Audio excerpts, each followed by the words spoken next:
15 mitos y supuestas mentiras de la Biblia que resultaron ser ciertos. Durante muchos años, la existencia de personajes, ciudades, lugares y objetos mencionados en la Biblia fue puesta en duda, y si bien estas negaciones a menudo eran producto de la rivalidad religiosa, resultaban alimentadas por la ausencia de evidencias que las confirmaran. Todo ello a pesar de que diferentes fuentes extrabíblicas, como los historiadores antiguos, Flavio Josefo, Filón de Alejandría y Tácito, habían avalado la veracidad de muchos de estos personajes y sitios. Ciudades como Ur, Nínive y Nazaret eran consideradas como lugares de existencia dudosa en la antigüedad, hasta que las excavaciones arqueológicas revelaron su autenticidad histórica. Asimismo, célebres personajes bíblicos, incluyendo a David, Ciro el Grande, Ezequías, Caifás y Poncio Pilato, fueron señalados como probables figuras legendarias, hasta que hallazgos arqueológicos confirmaron su existencia. Unos obreros en Jerusalén encontraron por accidente la tumba del hombre que ordenó la muerte de Jesús. ¿Puede existir un hombre si el lugar donde se crió nunca existió? ¿Poncio Pilato fue real o solo un villano inventado para la historia de Jesús? Antes de meternos a fondo, no te olvides de suscribirte a nuestro canal y activar las notificaciones para mantenerte al día con nuestras actualizaciones.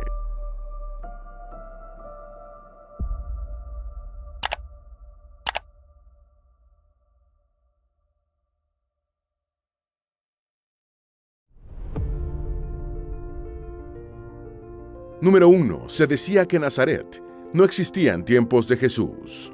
Uno de los argumentos que solían utilizarse para negar la existencia de Jesús como personaje histórico es que Nazaret, su lugar donde crió, no existía en aquella época.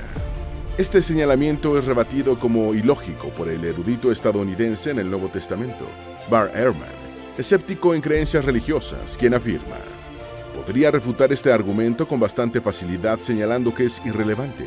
Si Jesús existió, como sugiere la evidencia, pero Nazaret no, como sostiene esta afirmación, entonces simplemente vino de otro lugar. Sin embargo, lo más importante es que la existencia de Nazaret en tiempos de Jesús ha sido probada por varias evidencias arqueológicas que indican que ya era un lugar poblado en el primer siglo de la Era Común. Objetos helenísticos y romanos tempranos, incluidos lámparas, una jarra de cocina y fragmentos de cerámica, descubiertas en las excavaciones de Nazaret en 1969, proporcionan un contexto del siglo I. A finales del siglo XX, excavaciones en el Pozo de María, un antiguo manantial de Nazaret, revelaron monedas de los periodos helenístico y romano temprano, seguramente utilizadas en tiempos de Jesús. Posteriormente se descubrió una vivienda nazarena del siglo I que aún conservaba puertas y ventanas intactas. En 2015, el arqueólogo Ken Dark encontró evidencias de veneración cristiana primitiva en el lugar, lo que sugiere que pudo haber sido el hogar de la infancia de Jesús. Si bien hasta hace varias décadas las pruebas sobre la existencia de Nazaret en el primer siglo de la Era Común eran pobres, investigaciones más recientes han demostrado de forma concluyente que el pueblo ya existía en tiempos de Cristo. Según estos hallazgos, en los tiempos de Jesús, Nazaret era un poblado de unas 50 viviendas habitado por judíos modestos y devotos. Número 2. La existencia de Ciro el Grande. Entre 1876 y 1882, el arqueólogo Horsmond Rassam, trabajando por encargo del Museo Británico, realizó una notable cantidad de descubrimientos trascendentales en Babilonia, Nínive y otros sitios, incluyendo la epopeya de Gilgamesh, el primer texto literario conocido, y el cilindro de Ciro. El cilindro de Ciro constituye una de las principales evidencias sobre la existencia de Ciro el Grande, el rey persa que fundó la dinastía aqueménida en el siglo VI a.C. Esta pieza de arcilla conservada en Londres, Inglaterra, en el Museo Británico, contiene una proclama de Ciro el Grande en idioma acadio, babilonio cuneiforme. El texto marcó un hito sin precedentes en el respeto y la tolerancia por los diferentes pueblos y creencias en la antigüedad, hasta el punto de que es reconocido como la primera declaración de derechos humanos del mundo. A través de esta proclama, Ciro liberó a los esclavos, promulgó la igualdad racial, declaró que todos los pueblos tenían derecho a elegir su propia religión y estableció el respeto a las costumbres y tradiciones de las minorías étnicas. El texto conmemora la toma de Babilonia por el rey persa en el año 539 a.C. y la posterior restauración de la ciudad, y fue creado poco después de la conquista de Babilonia en 539 a.C., durante el reinado de Ciro. Cuando Ciro conquistó Babilonia, había en la ciudad muchos judíos cautivos de las conquistas de Judá por Nabucodonosor en 605, 597 y 587 a.C. El cilindro de Ciro establece que la política del rey persa era devolver a los exiliados a sus lugares de origen y asentamientos, y construir santuarios permanentes para los dioses de estos pueblos. Número 3. Ciro el Grande en la Biblia. Ciro el Grande gobernó el imperio aqueménida desde 550 hasta su muerte, en 530 o 531 a.C., y es objeto de gran elogio en la Biblia hebrea y el Antiguo Testamento. Es reconocido en las Escrituras por su papel en la conquista del imperio neobabilónico y la posterior liberación del pueblo judío cautivo en Babilonia. De acuerdo con el texto bíblico, durante su primer año de reinado, Ciro fue impulsado por Dios para que emitiera un decreto real que disponía la repatriación a la tierra de Israel de los judíos desterrados en Babilonia, así como la reconstrucción del templo de Jerusalén. El rey persa no solo liberó a los judíos, que partieron hacia Judá, sino que les entregó los vasos sagrados tomados por los babilonios de Nabucodonosor II del templo de Salomón durante el saqueo de Jerusalén. Igualmente, Ciro se interesó en el proyecto de reconstrucción del templo, entregando a los judíos una importante suma de dinero para la compra de materiales de construcción. Estos esfuerzos resultaron en la reconstrucción del santuario judío, aproximadamente en el año 516 a.C., marcando el inicio del periodo del Segundo Templo. Desde entonces, Ciro es venerado como Mesías, el único no judío reconocido por el judaísmo. En la Biblia, la liberación de los judíos exiliados en Babilonia es mencionada principalmente en el primer capítulo del libro de Esdras, en el capítulo 36 del segundo libro de Crónicas, y en profecías específicas del libro de Isaías. El periodo del Segundo Templo se extendió durante casi 6 siglos, hasta el año 70 de la Era Común, cuando el ejército romano al mando de Tito destruyó el santuario, del que sobrevivió el muro occidental o muro de las lamentaciones. Número 4. Nínive era considerada legendaria. Nínive fue una antigua ciudad de la Alta Mesopotamia, ubicada en el sitio de la actual Mosul, en Irak. Sus ruinas se encuentran en la orilla oriental del río Tigris. Fue la ciudad más grande y capital del imperio neo-asirio. Actualmente, la mitad de Mosul recibe su nombre, así como una de las gobernaciones iraquíes. Fue posiblemente la ciudad más rica del mundo antiguo durante medio siglo, hasta el año 612 a.C., cuando resultó saqueada por una coalición de antiguos pueblos sometidos, entre estos babilonios, escitas y medos, durante un periodo de guerras civiles asirias. Sus ruinas se ubican frente al centro histórico de la moderna Mosul y están constituidas principalmente por 2 stele, o montículos dentro de las murallas, el Kuyunkik y el Nabi Yunus, donde se encuentra un santuario dedicado al profeta Jonás, quien predicó en Nínive según la Biblia hebrea y el Corán. En el montículo de Kuyunkik, el asiriólogo y diplomático británico Austin Henry Layard redescubrió en 1849 el palacio perdido de Sennacherib, con sus 71 habitaciones y bajorrelieves colosales. Layard desenterró el palacio y la célebre biblioteca de Asurbanipal, con 22.000 tablillas de arcilla cuneiformes. La ubicación del sitio de Nínive ya era conocido en la Edad Media, siendo visitado en 1170 por el viajero judío Benjamín de Tudela, y poco después por el rabino germano bohemio, Petaquías de Ratisbona. La Biblia hebrea menciona por primera vez la ciudad de Génesis 10:11, que señala que Asur dejó aquella tierra y fundó Nínive. La fundación de Nínive por el hijo de Sem y nieto de Noé también es señalada por los textos de los jubileos, encontrados entre los rollos del Mar Muerto descubiertos en el siglo XX. Número 5. Se decía que Ur, de los caldeos, era una leyenda. Antes de que el funcionario y arqueólogo pionero británico John George Taylor descubriera sus ruinas a mediados del siglo XIX, la bíblica ciudad de Ur, patria de Abraham, fue en buena medida una leyenda. Ur fue una importante ciudad-estado sumeria en la antigua Mesopotamia, situada en el lugar de la moderna Tel el-Mukayyar, en Irán. Era una ciudad costera cerca de la desembocadura del Éufrates en el Golfo Pérsico, pero la línea del mar se ha desplazado desde entonces, y el sitio ahora se encuentra tierra adentro, en la ribera sur del río. Ur data de cerca del año 3800 a.C. y está registrada en la historia escrita como una ciudad-estado desde el siglo XXVI a.C., con Mesa Nepada como su primer rey conocido. En las décadas de 1920 y 1930, el arqueólogo británico Leonard Woolley desenterró unos 35.000 artefactos de Ur, incluidos los restos de un cementerio real que incluía más de 2.000 entierros, y una enorme variedad de coronas, cascos de oro y joyas que datan de aproximadamente el año 2600 a.C. En ese momento, el descubrimiento del cementerio real rivalizó con el de la tumba del rey Tut en Egipto. Las tumbas reales de Ur pertenecen al periodo dinástico temprano Ilás, fechado aproximadamente en el siglo 25 o 24 a.C., y contenía numerosos objetos de lujo hechos de metales preciosos y piedras semipreciosas importadas de lugares lejanos, como Irán, India y Afganistán. Esta enorme riqueza demuestra la importancia económica de Ur durante la Edad del Bronce temprano. Una excavación de 1929 reveló las liras de Ur, instrumentos de 11 cuerdas y forma de toro, parecidos a las arpas modernas.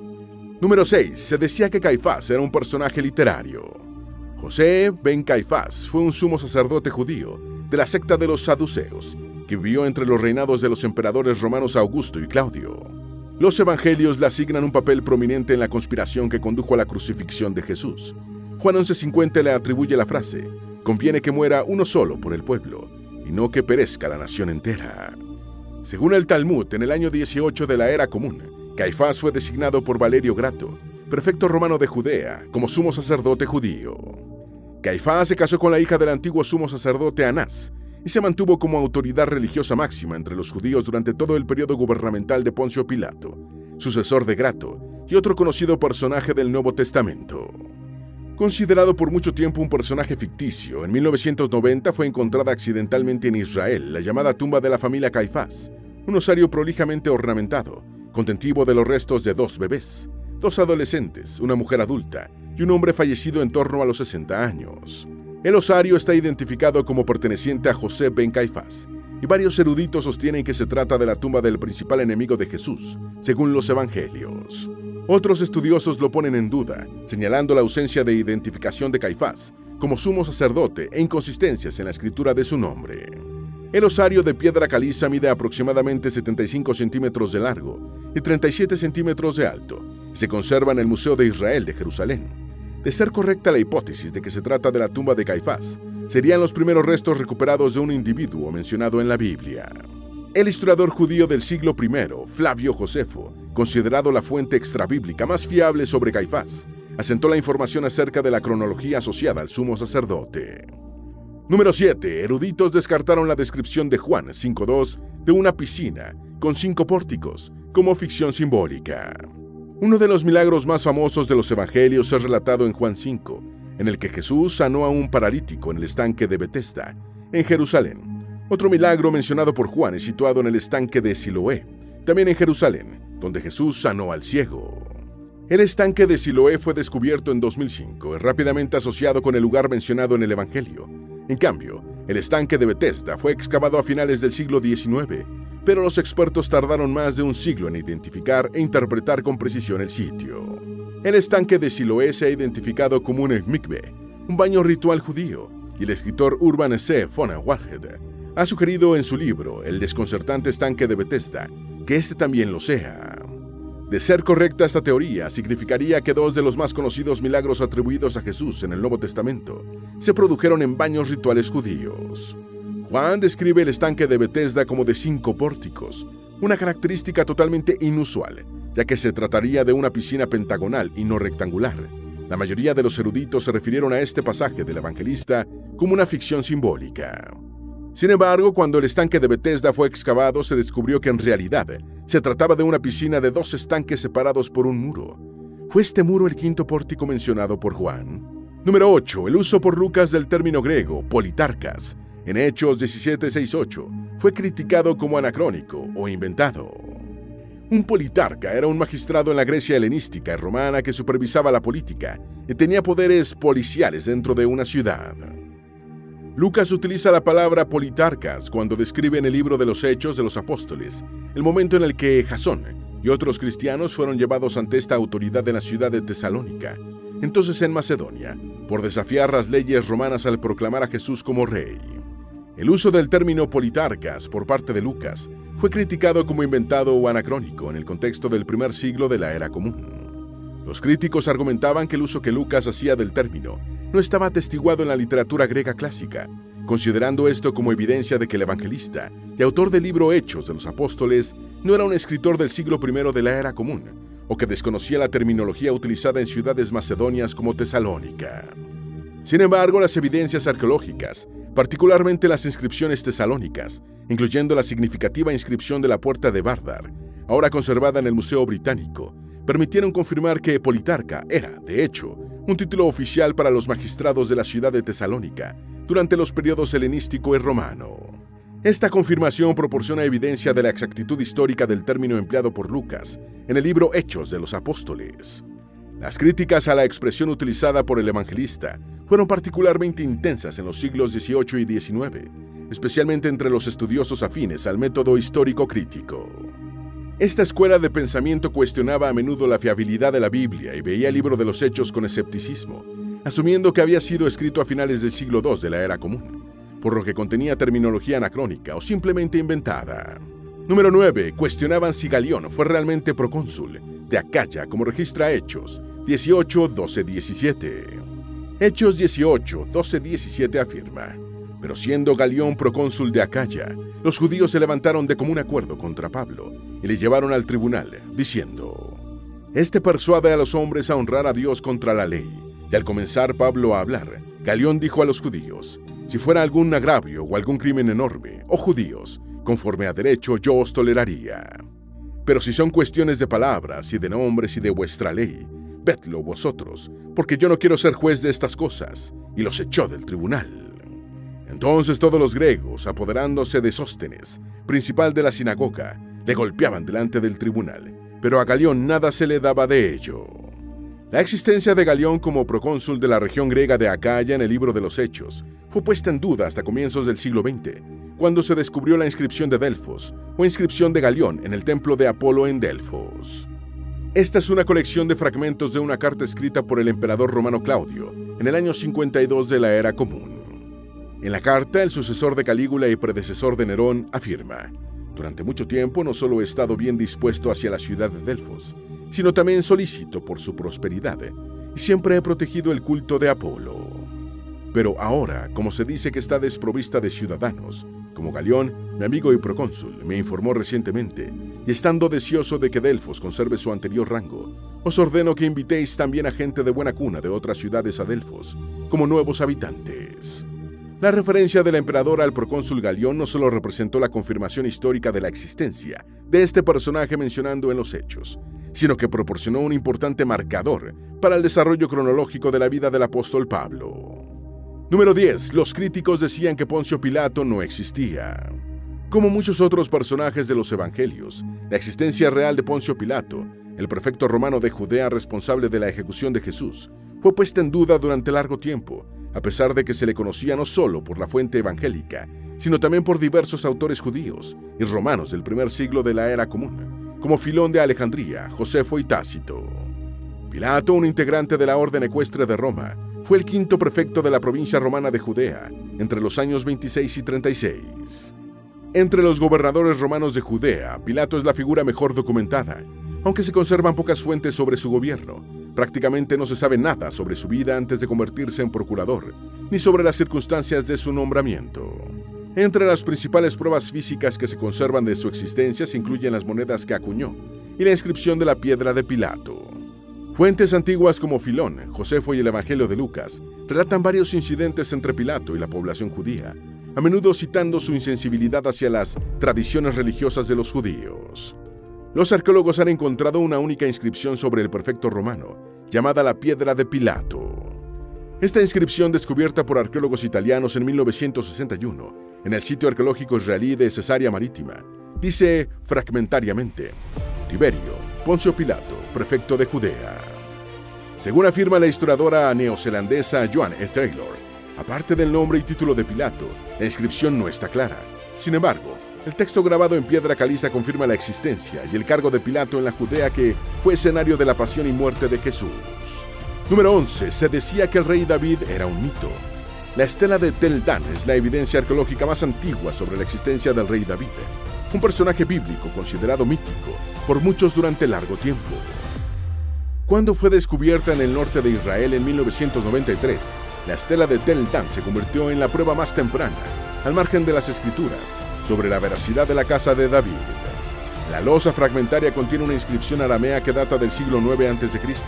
y fue encontrada en 1993 en Tel Dan, Israel, ciudad llamada de diferentes maneras en la Biblia hebrea. Contiene varias líneas de hebreo antiguo y el texto sobreviviente describe que un individuo mató a Joram, rey de Israel Samaria, hijo de Acab, y a Ocosías de Judá, un soberano perteneciente a la casa de David. La estela corrobora paisajes de la Biblia hebrea, ya que el segundo libro de los Reyes hace mención de Joram, un hijo del rey israelita Acab y su esposa fenicia Jezabel. Según la propia Biblia hebrea, es probable que haya sido mandada a tallar por Hazael, rey de Aram Damasco, cuyo idioma habría sido el arameo antiguo. Hazael es mencionado en 2 de Reyes 12 como el conquistador de Israel Samaria, aunque no de Jerusalén. El trozo de basalto de casi 1000 centímetros cuadrados reconoce las victorias militares de quien, según los eruditos, fue el rey Hazael de Aram, un área de la actual Siria que incluye a Damasco. Uno de esos triunfos fue sobre un descendiente del rey David. Número 12. Los hititas bíblicos. Los hititas bíblicos fueron un grupo de personas mencionadas en la Biblia hebrea, descritas viviendo en Canaán o cerca de allí entre las épocas de Abraham y Esdras, después del regreso de los judíos exiliados en Babilonia. Su patriarca fue Het, hijo de Canaán, nieto de Cam y bisnieto de Noé. A finales del siglo XIX, este pueblo bíblico fue identificado con un imperio de lengua indoeuropea recién descubierto en Anatolia, una notable potencia regional durante la mayor parte del segundo milenio a.C., que pasó a ser conocida como los hititas. Sin embargo, la relación entre el imperio hitita y los hititas bíblicos continúa sometida a debate. Según el Génesis, el hitita Efrón vendió a Abraham la cueva de Macpela en Hebrón para que la usara como tumba familiar.